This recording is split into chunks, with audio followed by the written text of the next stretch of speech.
Kwa habari motomoto na zenye uchunguzi wa kina, sikiliza Radio Umoja.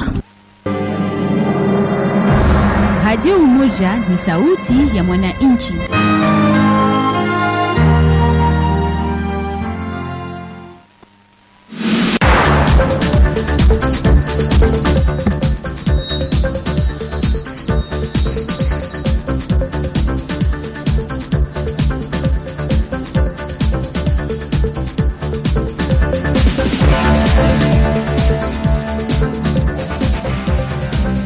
Barabara kabisa mpenzi msikilizaji, ukiwa mzima wa afya popote pale ulipo unapoendelea kutusikiliza vema kuna komita bendi ya 96.0 FM Radio Umoja ikikutangazia kutoka mjini Baraka jimboni Kivu Kusini. Muda mzuri wa kukuletea taarifa ya habari katika lugha ya Kiswahili. Kwanza ni vichwa vya habari vyenyewe. Walifariki dunia siku ya Alhamisi tarehe 15 mwezi wa 5 2025 wapambanaji wawili wa kundi la wazalendo tiifu kwake hayati Ebuela Tresor mtetezi ndani ya kijiji cha Malikia kinachopatikana ndani ya groupment ya Balala sekta ya Mtambala tarafani Fizi. Mtu mmoja mwenye kukadiriwa kuwa na umri wa miaka 24 amekutwa ameuawa kwa kujinyonga ndani ya nyumba yake inayopatikana ndani ya kata la Rombe ya kwanza manispa ya Mulongwe mjini Uvira jimboni Kivu Kusini. Mpenzi msikilizaji, kunayo na mengine mengi. Endelea kwa pamoja nasi. Mimi ni Ahmed Ofikiri Taisi Ulonja Kakozi, huyu hapa ni fundi mitambo wangu, nasema karibu. Radio Umoja. Tuingilie kina ndani ya taarifa yetu ya habari, tukianza na habari kutoka hapa mjini Baraka ambako shirika la kimaendeleo ndani ya mji wa Baraka Bana Bankare inaomba kwa viongozi wa ngazi zote tafakari namna ya kusaidia wahanga wa mmonyoko wa ardhi uliotokea usiku wa kuamkia tarehe 9 mwezi wa 5 2025 ndani ya tarafa la Fizi. Ndani ya ujumbe wake wa tarehe 15 mwezi wa 5 2025, Delose Lokole Kyamba alimpongeza gavana na makamu wa jimbo la Kivu Kusini Maitre Jean-Jacques Lakano kwa kujitolea kuenda kuomboleza pamoja na wakaji wa kijiji cha Asaba waliokumbwa na janga hilo. Hivyo Delose Lokole Kyamba ambaye ni kiongozi wa Bana Bankare ndani ya mji wa Baraka ameomba kusaidiwa kwa waanga wa tukio hilo kama anavyoeleza afuatayo. Tumekwenda kutoa pole, tena pole kubwa kwa jamaa zote zilizopotelewa na wandugu zetu hapo Asaba. Kwetu sisi kama vile watoto wa Fizi ni kilio kubwa. Tunaomba serikali yetu ifanye vyote iwezekanavyo kwenda kusaidia zile zote jamaa zilizopata matatizo kama na hiyo. Wasifunge macho sababu wanaokufa ni Wakongomani. Pia tunakwenda kumpokeza Vice Gouverneur Jean-Jacques Elakano ile kujipa moyo ya kuja kulia pamoja na wandugu zake ndani ya kijiji cha Asaba, na hivyo ndivyo kiongozi anastahili kuwa. Tunaenda kwa ndani ya kijiji cha Malikia ni kusema kwamba walifariki dunia siku ya Alhamisi ya tarehe 15 mwezi wa 5 2025 wapambanaji wawili wa kundi la wazalendo tiifu kwake hayati Ebuela Tresor mtetezi ndani ya kijiji cha Malikia. Ni kijiji kinachopatikana ndani ya groupment ya Balala sekta ya Mtambala tarafani Fizi. Washikala Bulimwengu ni kiongozi wa shirika jipya la raia Chumvi ya Kongo NDC kwa kifupi, ambaye alitoa habari hiyo wakati alipokuwa akiongea haya na redio yako. Alieleza afuatayo. Wajeshi wawili, wamoja walitumwa na wakubwa wende wafunge mwenzao. Walipofika kwenda kumfunga mwenzao hawakuelewana zaidi kimaongezi. Yule ambaye alikwenda kufungiwa kwa pale kukaa alikuwa mwingine asimoya hivi kwenye kilabu cha pombe.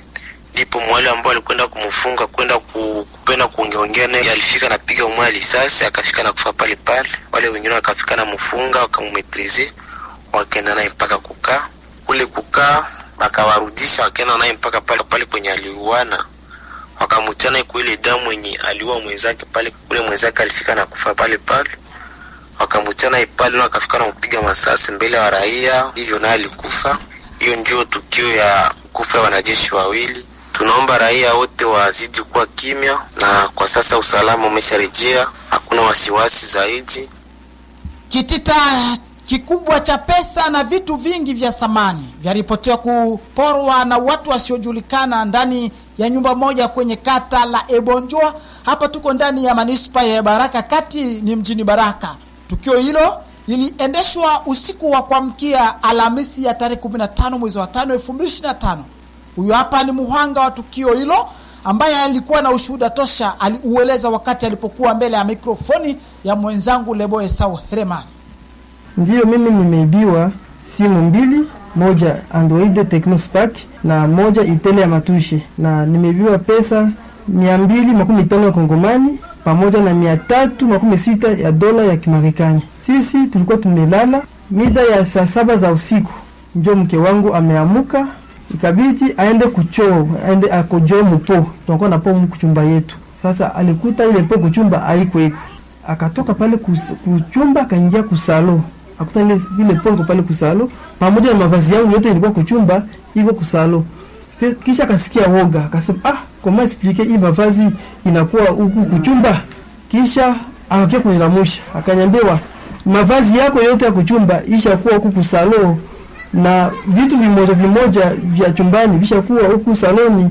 Kulamuka nikaenda kuta kabisa mavazi yangu yote, masuruali, t-shirt, vyote viko kusalo kabisa. Hapana, atupata msaada yoyote ule.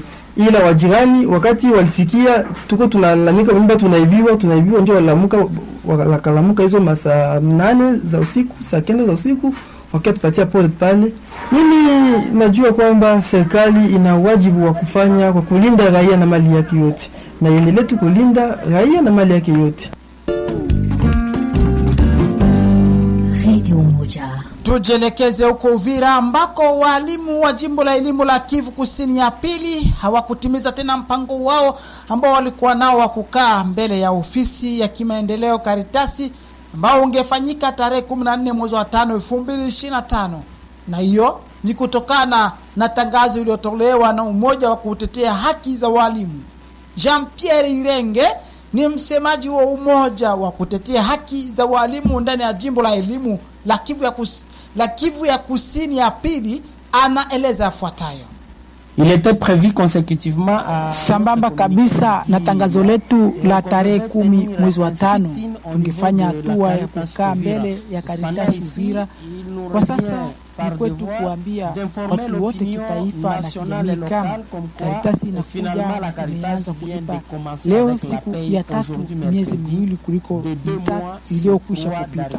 Wamelipa mwezi wa 2 na wa 3, unabaki kulipwa kwa mwezi wa 4. Kwa hiyo tunahita walimu kubaki kimya, pia kuwa makini kwa kuwa tunaendelea kudai mwezi wa 3 ambao ni mwezi wa 4 au jalipwa. Lakini tunatarajia kama siku zinazokuja Karitasi itaishimisha kujitolea kwake. Kwa hiyo tunaomba kwa walimu wote ambao walikuwa wamekwisha fadhaika kuendelea kusapoti uteteaji, pia kuendelea kuamini watetezi wao, kwa kuwa tunasema kama tuko hapa kwa faida ya walimu. Pia tunaomba kwa walimu mais aussi nous demandons à tous les camarades de reprendre le chemin de l'école pour ceux-là qui n'enseignent.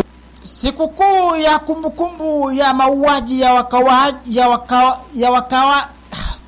kumrazi mpenzi msikilizaji, sikukuu ya kumbukumbu ya mauaji ya wakahaji wa kijiji cha Katogota ndani ya usultani wa bonde la Ruzizi tarafani Uvira, ambayo huwa inasherekewa kila mara ifikapo tarehe 14 mwezi wa 5 ya kila mwaka. Haikusherekewa kama kawaida yake mwaka huu wa 2025 kwa kosa la ukosefu wa usalama uliosababishwa na waasi wa M23 pamoja na AFC mashariki mwa Jamhuri ya Kidemokrasia ya Kongo. Emmanuel Abedi Pascale, huyu ni kiongozi wa vuguvugu la wananchi machozi ya raia, amesema kama japokuwa kutokusherekewa kwa sikukuu hiyo, lakini lazima pawepo na utafiti wa kugundua waliohendeshwa vitendo hivyo vya mauaji, kama anavyoeleza yafuatayo. Wende vyangu ni kusema kuwa ba responsable direct ba ile tukio mele tatizo ni watu wanajulikana vizuri sana. Ni kuambia tu wakuu viongozi, sheria ya Kongo ifanye kazi yake. Utafiti sio ili kwamba wale watu wote ambao wametenda vitendo kama na hivi wapatwe kuwekwa nguvuni, basambe kubile benye balitendiaka wale bato pale Katogota. Pia tunatosha mkono wa rambirambi sana kwa wakaji wote wa Katogota na kwa wale ambao wamepoteza wakwao katika hiyo tukio limetokea hiyo siku. Ila kwetu tunarafikiria population ya Katogota kuwa tunafanya au tutaendelea kufanya mapledoyer ili kwamba sheria ifanye kazi yake, ili kwamba prise en charge ikuwe kwa bali ba victime bote mbeleza kaishape kwa hiyo drama iliyotokea pale. Hiyo inaweza kuwa jambo lazima sana, kwa sababu tunaona kama vile serikali inasinzia. Uvira, mtu mmoja mwenye kukadiriwa kuwa na umri wa miaka 24 amekutwa ameuawa kwa kujinyonga ndani ya nyumba yake inayopatikana ndani ya kata la Rombe ya kwanza manispa ya Mulongwe mjini Uvira jimboni Kivu Kusini. Muhanga wa kitendo hicho cha kujinyonga alikuwa anajulikana kwa jina la Kabika Yusufu, na mpaka kwa sasa kisa cha kujinyonga hakijajulikana. Vuguvugu la wananchi machozi ya raia kupitia hali hiyo imeomba kwa vyombo vya usalama kuanzisha utafiti na kugundua waliosababisha kifo hicho ili wapate kufikishwa mahakamani. Mpenzi msikilizaji, na nyatuka ndani ya studio zetu na kuaga nikikutakia usikilivu mwema wa taarifa yetu ya habari katika lugha ya Kifaransa inakuja hivi punde karibuni. Mimi ni Ahmed Ofikiri, fundi mitambo wangu alikuwa ni Taisi Wilonjaka Kozi, na kuaga nikisema chao chao.